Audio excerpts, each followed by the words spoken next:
So what a pleasant little walk so far. Welcome back to the channel, guys. Wainwright number 15 is Sour House, and I must admit, just being honest, on the drive here, I don't want to say I've not been looking forward to it. That's completely the wrong thing to say. I just feel like I'm going to be a little bit underwhelmed. It's one of the smaller ones.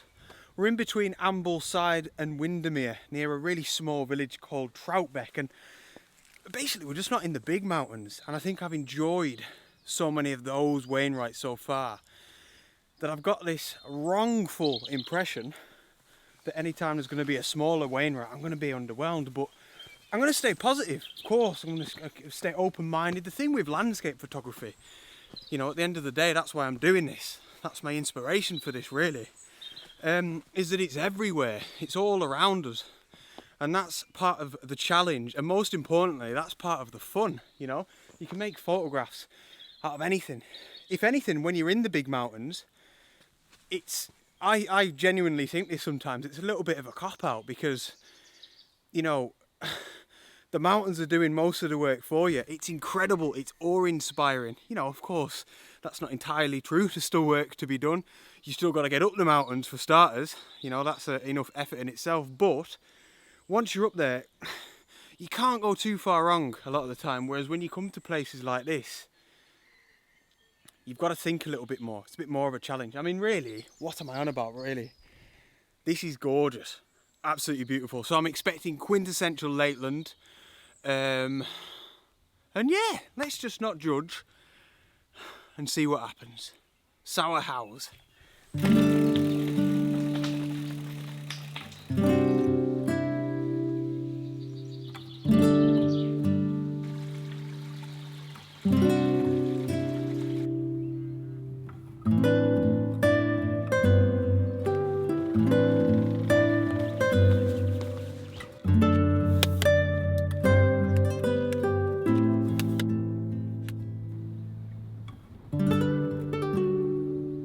So I'll tell you what, guys, the first thing I've got to say here, it is a stunning evening. We don't get this very often in the Lake District, you know. If you come here, if you live here, you know more than me. It's always raining and windy, so when it's settled and calm and peaceful and sunny like this, you can't be down. You can't be negative. It is beautiful. You know, I wouldn't want to be anywhere else in the world.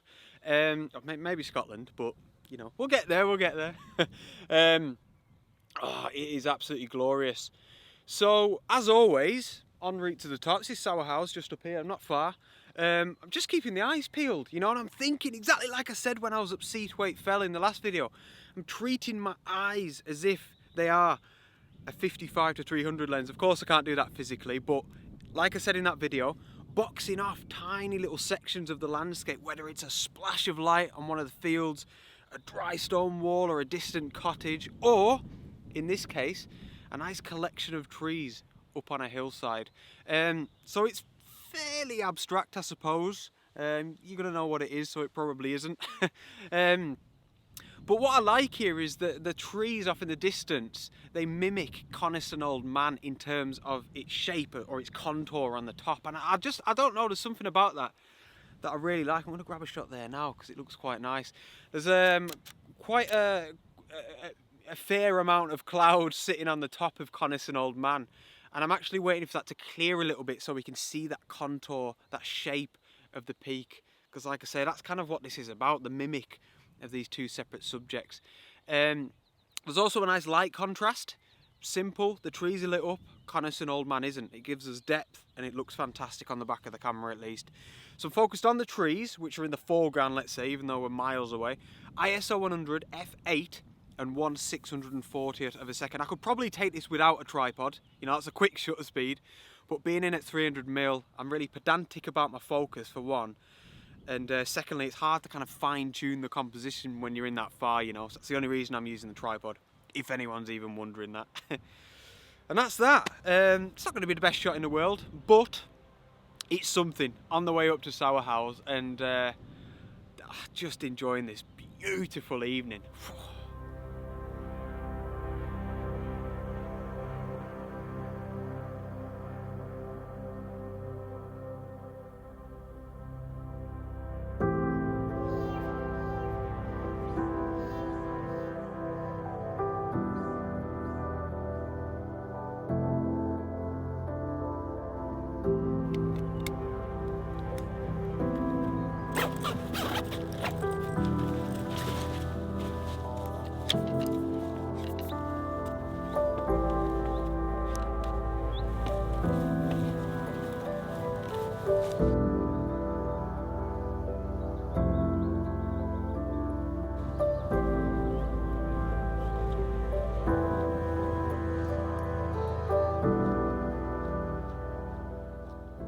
it's absolutely beautiful. So look at this, we're starting to get some views over Windermere now. That is fantastic, and the light, as you can see by the face, by the head, is beautiful, absolutely stunning. What an evening. So I'm not too far from the top, but sunset's in about 55 minutes, still a while off. But as you can see, the sun will soon be down behind the fells, and then we'll lose the light on the land. So I want to get a bit of a wobble on, because really I want to be up there whilst we've still got the sun out and about and shining on the land, because that's what we want. I don't think we're going to get much in the way of, you know, like a traditional proper sunset. There's not enough cloud up there, like, but we'll see. Let's get a wobble on.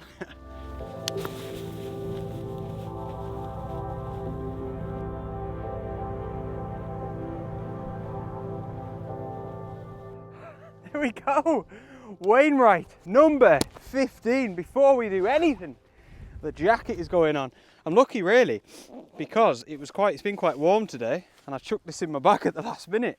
So I was giving it the big one, thinking I was going to be piping up, but no. So, Sour House, guys, number 15.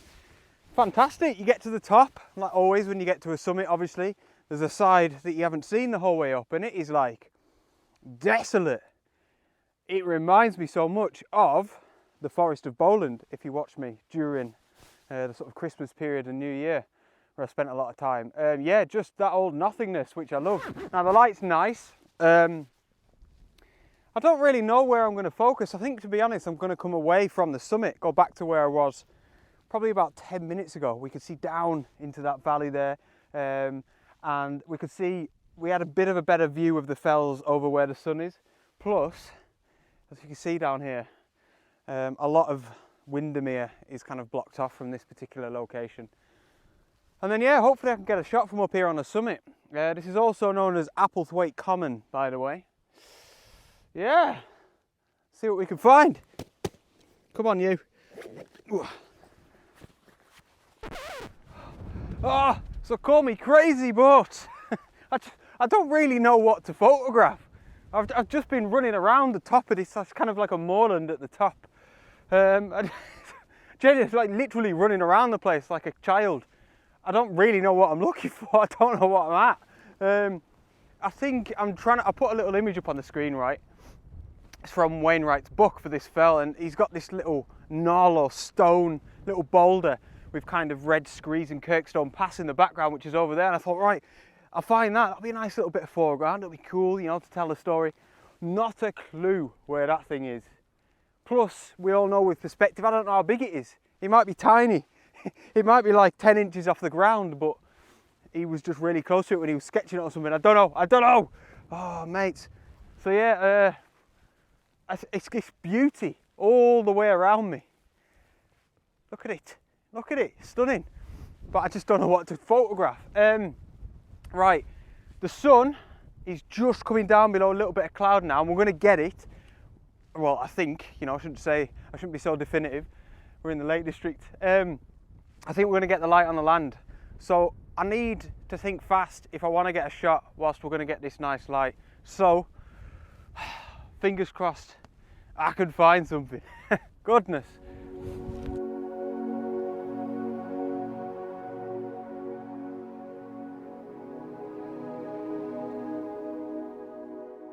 I've had a nightmare. Well, I haven't had a nightmare. I just haven't really got a decent photograph, I don't think. It's a difficult one to explain, really. The sun came out for a little bit in that gap, and it was quite nice. But it was the same from what I said before. I just don't really know what to photograph, even though it's so beautiful. I think I'm just having a bit of an off night. Because this is gorgeous. I've got a shot anyway, and it's a little bit experimental because that's the only thing I could do in the end. What I was trying to do at first was flapping around a bit. I thought, right, I'll get the wide angle lens on and get a nice sweeping classic landscape scene with the sun in the frame at the top right hand side up here as it was falling down below the fells, and get a little bit of a sunburst effect. If you know me, if you watch me regularly, I love a sunburst, I love a sunstar. Got it on, it looked rubbish, didn't like it. It was that kind of classic thing like I've been talking about recently, where everything is lost in the frame, in the background, because of the wide angle perspective. You know, it was just boring. Didn't do it for me. That doesn't do it for me anymore. So I got the long lens on, and I've gone for something abstract. But I don't, honestly, I'll show you the photograph. I don't think it's going to be any good, to be honest. Yeah, I don't know. But anyway, I put it on. I'm at 55mm, so I'm not, you know, still fairly wide as it goes. And I've just aimed it down into this valley here where we've got a few cottages. Got some of them down in the foreground to give the image a little bit of scale. And then some of the distant fells. And the sun is in the frame, which I don't usually do with the long lens. So that's why I'm saying it's a little bit experimental for me at least. And what I'm doing is like deliberately keeping the sky overexposed for one reason and one reason only. Because that's how it looked to my eyes, you know. There's so many times when I'm shooting into the sun and it's genuinely not overexposed as I'm looking at it. And that's why I like to exposure blend, because it's all about bringing it back to its natural state as the photographer sees it. You know, that's what I like to do. Here, that's exactly what I'm doing, but it just so happens that the sky was like carnage. It was almost like a whiteout up there, you know. So I'm gonna have the sun in the top right-hand side of the frame, and it's just gonna be like a golden wash coming down sort of into the valley. I don't know. Oh goodness. But I've loved this, you know. And how different is this adventure to like my last video up Seathwaite Fell, and the photography and everything, just so different. And this is what the Wainwrights are bringing to me. I keep saying this over and over again, but this variety, it is class. And I think that's what you've got to learn to love about it, is the variety. It's not, you know, I'm always ranking the fells, and that's wrong really. And I could tell from reading Wainwright's biography and his pictorial guides, obviously, that he struggled to rank the fells.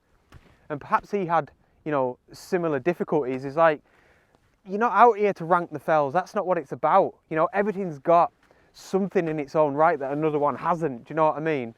And yeah, I'll show you this photograph anyway, but I'm going home because I want a cup of tea. And it's late now, it's only bedtime. This is what it's like in the summer. What are we at here now? 9:15, man. I ain't getting home till like 11. Right, please give the video a thumbs up if this photograph isn't too rubbish for you. And yeah, please subscribe if you are new. Plenty more to come from me. Thanks for tuning in, and I'll see you on the next adventure. Out.